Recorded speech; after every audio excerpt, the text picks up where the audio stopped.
Indonesia terdepan jadi tuan rumah Piala Asia 2031. Pandit Nasional tegur PSSI usai tunjuk pelatih baru. Sejarah baru Kapten Timnas Indonesia tembus top 5 bek termahal Asia. Media Inggris sarankan klub Arab Saudi rekrut penggawa Garuda.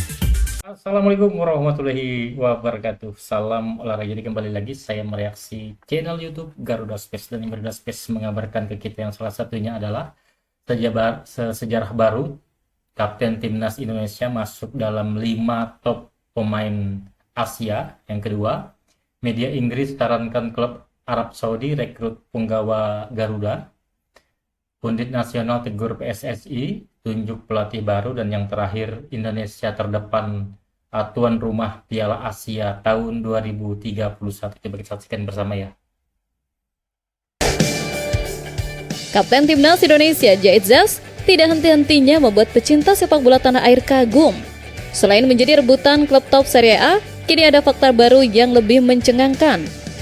Seperti yang diketahui, penampilan gemilangnya bersama Sassuolo di panggung Serie A Italia telah melambungkan nilai pasar Zaied Zas secara drastis. Bahkan, secara resmi Zaied Zas masuk dalam daftar 5 bek tengah paling berharga di seluruh benua Asia. Berdasarkan pembaruan terkini dari situs spesialis transfer Transfermarkt, harga pasar Zaied Zas kini meroket hingga mencapai 10 juta euro atau setara dengan 173,8 miliar. Dengan valuasi fantastis tersebut, Bang J bersanding dengan nama-nama elit yang merumput di klub-klub top Eropa. Di atasnya hanya ada 4 nama, yaitu Abdulkadir Kusanov, Manchester City, Kim Min-jae, Bayern Munich, Hiroki Ito, Bayern Munich, 18 juta euro, dan Tsuyoshi Watanabe, Feyenoord.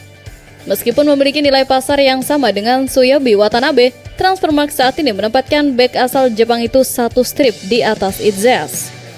Namun, fakta bahwa Kapten Timnas Indonesia itu kini berada di klub yang sama dengan para pemain yang berlaga di Liga Champions adalah sebuah pencapaian luar biasa. Tak bisa dipungkiri, sejak bergabung dengan Sassuolo, Zaied Zas langsung menjelma menjadi tembok kokoh yang tak tergantikan. Peran defensifnya sangat krusial, terbukti dari kontribusinya dalam membantu tim promosi ini mencatatkan 4 clean sheet di Serie A musim ini. Pengakuan ini tidak hanya menjadi kebanggaan pribadi bagi Zaied Zas, tetapi juga menjadi tonggak sejarah baru bagi sepak bola Indonesia, membuktikan bahwa talenta Garuda mampu bersaing dan diakui di level tertinggi Eropa. Kabar menarik datang dari media Inggris, The Guardian, yang sedikit menyelipkan potensi pemain Indonesia dalam rencana perekrutan klub Saudi Pro League. Sebagaimana diketahui, Liga Arab Saudi dalam beberapa tahun terakhir dikenal tak segan menggelontorkan dana besar untuk merekrut pemain kelas dunia. Sejak Al Nassr memboyong Cristiano Ronaldo pada 2022, deretan pemain top Eropa silih berdatangan ke Liga Arab Saudi. Karim Benzema, Sadio Mane, Riyad Mahrez, Aymeric Laporte, Neymar, Mario Rategui, Roberto Firmino, dan masih banyak lagi mendarat di sana. Teranyar, saga Mohamed Salah di Liverpool belum akan berhenti selama dia belum pulang ke dunia Arab. Salah yang berasal dari Mesir dianggap sebagai pemain Arab terbaik dunia sepanjang masa sehingga akan cocok ke Saudi Pro League. Kolumnis John Duerden di The Guardian menilai, Salah merupakan rekrutan sama besar tetapi berbeda dibanding para bintang sebelumnya. Namun, klub Arab Saudi juga diminta merekrut pemain dari kawasan dengan populasi besar. Negara yang patut disasar menurut The Guardian yaitu India, China, dan Indonesia. Indonesia adalah negara dengan populasi muslim terbesar di dunia, sehingga prospek pemain Garuda merumput di Tanah Suci bakal sangat menggetarkan. Merekrut pemain Indonesia sebagai contoh akan menambah jutaan pengikut media sosial dan akan selalu ada prospek menjanjikan menemukan pemain bintang pertama dari India atau China. Tulis John Duerden. Kabar baiknya, Timnas Indonesia kini dipenuhi pemain yang bermain di level tinggi Eropa. Zaied Zas, Calvin Verdong, dan Kevin Dix kini bermain di Liga Italia, Prancis, dan Jerman. Atau jika klub Saudi Pro League berniat merekrut pemain muslim produk Indonesia, ada nama Rizky Ridho yang dianggap layak berkarir abroad. Siapa pemain Timnas Indonesia pertama yang bakal menjajal Saudi Pro League? Kita tunggu saja kejutannya. Di tengah optimisme kedatangan John Hartman, ada suara kritis yang menyeimbangkan keadaan agar federasi tidak terlena. Pandit senior sepak bola nasional Bung Harpa bahkan memberikan teguran keras kepada PSSI untuk menunjuk pelatih baru tersebut.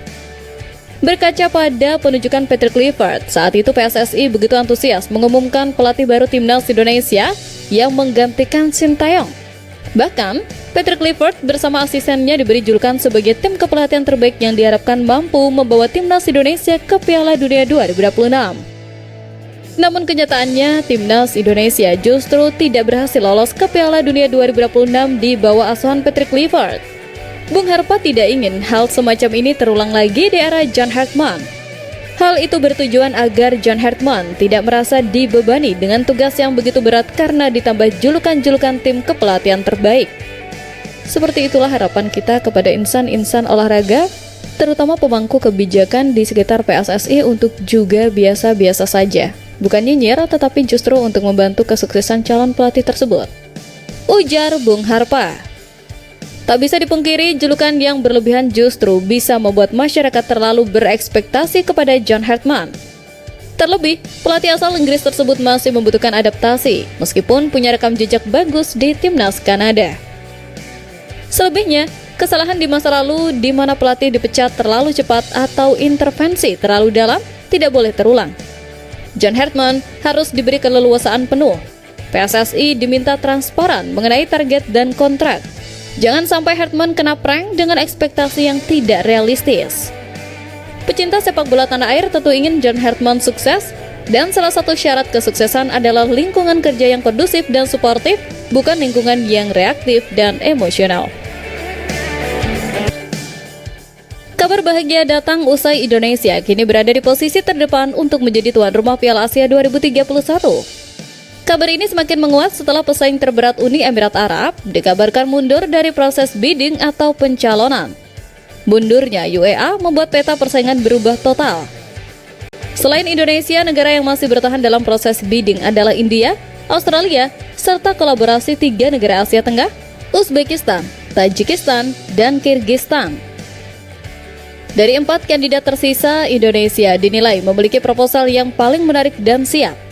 AFC tampaknya memberikan restu atau lampu hijau melihat kesuksesan Indonesia menggelar event-event sebelumnya seperti Piala Dunia U17 2023 lalu. Infrastruktur stadion yang sudah direnovasi besar-besaran, antusiasme supporter yang tiada tanding, dan stabilitas keamanan menjadi nilai jual utama. Jika Indonesia resmi ditunjuk, maka Piala Asia 2031 bakal meriah luar biasa.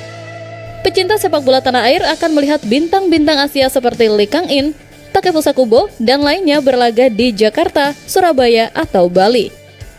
Keuntungan menjadi tuan rumah tentu sangat banyak.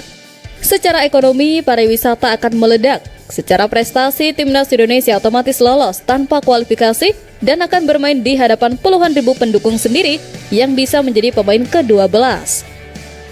Mimpi menjadi tuan rumah 2031 ini sejalan dengan visi Indonesia Emas 2045. Tahun 2031 adalah titik di mana timnas Indonesia yang saat ini sedang dibangun oleh John Hartman diprediksi sudah matang. Pemain-pemain muda Garuda sekarang akan berada di usia emas yakni 27-29 tahun pada tahun 2031 nanti. Jadi, ini bukan sekedar menjadi penyelenggara, tapi menjadi panggung bagi generasi emas timnas Indonesia untuk unjuk gigi sebagai kekuatan utama Asia. Kita doakan semoga lobi-lobi PSSI di AFC berjalan mulus dan Indonesia resmi membawa pulang hak tuan rumah tersebut. Oke, itu saja untuk video saya saat ini. Nantikan video saya selanjutnya. Sampai jumpa.